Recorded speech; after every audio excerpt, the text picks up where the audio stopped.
사랑합니다. 아주 많이 축복합니다. 다시 오실 예수님.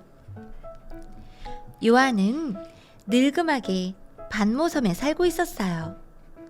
하루는 요한에게 아름다운 음성이 들려왔어요. 나는 처음이요 마지막이다. 내가 보여주는 것을 책으로 기록하여 여러 교회에 보내주거라. 요한은 놀라서 고개를 들고 쳐다보았어요. 하늘에 7개의 금촛대가 있고 그 가운데에 예수님이 눈부신 빛에 둘러싸여 서 계셨어요. 요한은 무서워서 잠시 정신을 잃고 쓰러졌어요. 그때 예수님이 손을 내밀며 말씀하셨어요. 무서워하지 마라. 나는 한 번 죽었으나 지금은 살아있으며 또 영원히 그럴 것이다. 요한은 하늘을 향해 열려있는 문을 보았어요. 값진 보석으로 만든 보좌에 하나님이 앉아 계셨어요. 그 주변에는 에메랄드 무지개가 둘러싸고 있었지요. 보좌 둘레에는 24명의 장로들이 흰 옷을 입고 있었어요. 머리에는 금으로 만든 관을 쓰고 있었지요. 보좌 옆에는 불타는 횃불이 있고 그 앞에는 수정 같은 유리 바다가 있었답니다. 네 귀퉁이에는 이상한 생물이 서 있었어요. 날개가 6개씩이고 앞뒤에 눈이 달려 있었어요. 그 생물들은 사자, 송아지, 사람, 독수리의 모양을 하고 있었지요. 생물들은 쉬지 않고 찬양을 했어요. 거룩하다, 거룩하다, 거룩하다, 전능하신 주 하나님.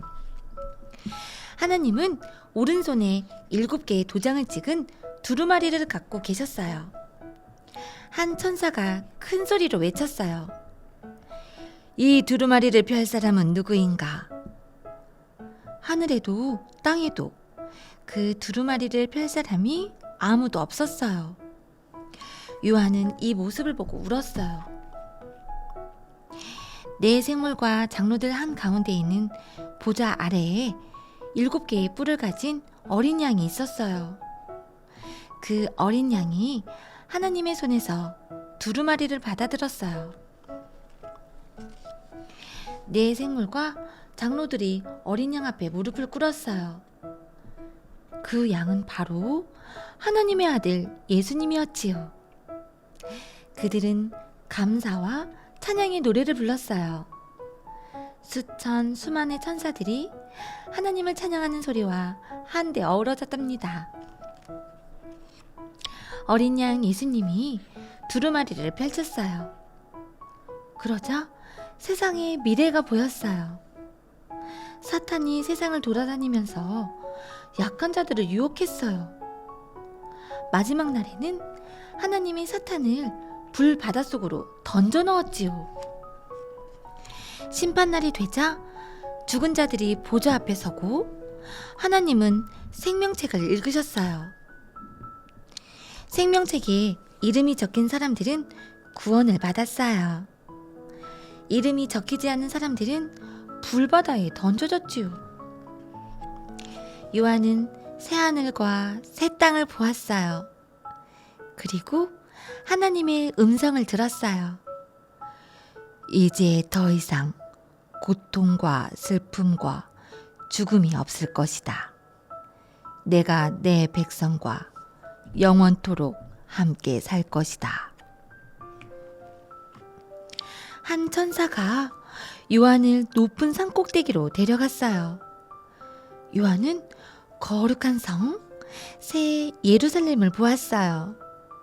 성벽은 옷 같았고 거리는 금으로 되어 있었지요. 수정처럼 맑은 생명의 강이 흐르고 있었어요. 마지막으로 예수님이 말씀하셨어요. 내가 곧 다시 올 것이다.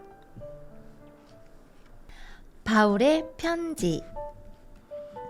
바울은 에페소스에 있는 동안 코린트에 있는 교인들에게 편지를 썼어요. 이 편지는 교회에 대한 거예요. 우리 몸에는 눈, 귀, 손과 같은 여러 부분이 있어요. 마찬가지로 교회 안에도 서로 다른 일을 하는 여러 사람들이 있어요. 그 모든 사람이 다 중요해요. 유대인이든 다른 나라 사람이든 우리는 모두 세례를 받고 하나의 교회를 이루었어요.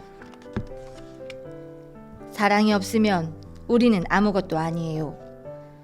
우리가 천사의 말을 하더라도 사랑이 없으면 아무 소용이 없어요.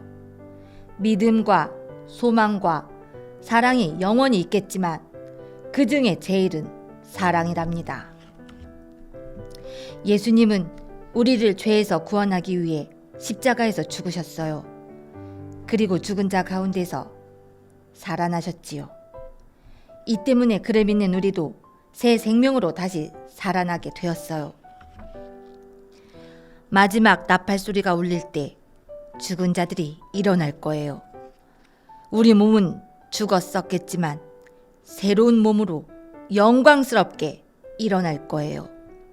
그날이 오면 우리는 더 이상 죽지 않을 것입니다. 바울은 갈라티아 교인들에게 편지를 썼어요. 이 편지는 착하게 사는 법과 참된 행복에 대한 거예요. 여러분이 예수님을 따르면 나쁜 마음을 이길 수 있어요. 예수님이 가르쳐 주신 대로 하세요. 그러면 시기와 화냄, 질투와 탐욕에 빠지지 않고 사랑과 용서로 가득하게 될 거예요. 예수님 말씀을 따를 때 여러분은 옳은 일을 하고 참된 행복도 찾게 될 거예요.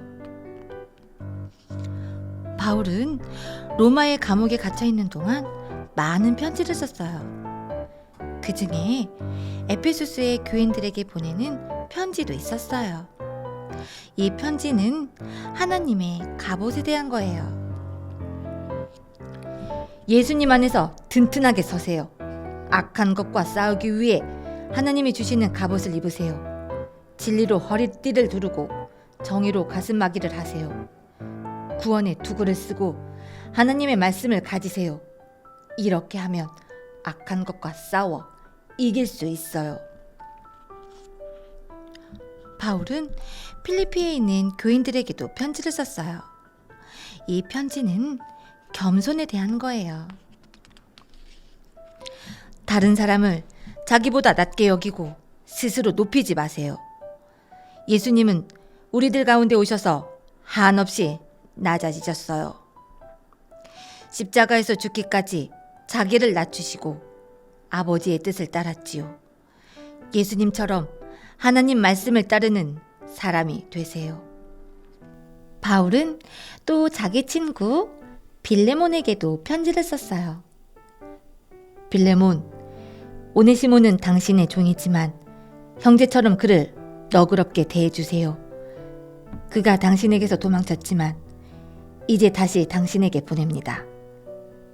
그는 내가 아끼는 사람이에요. 당신이 나를 대하듯이 그 사람을 대해주세요. 우리 모두는 예수님 앞에서 형제잖아요. 바울은 마지막으로 자기가 아끼는 제자인 디모데에게 편지를 썼어요. 그리스도의 군인답게 굳세게 서서 모든 어려움을 짊어져라. 예수님이 보여주신 모범을 기억해야 한다. 유혹에 빠지지 말고 정의와 사랑 안에서 행하라.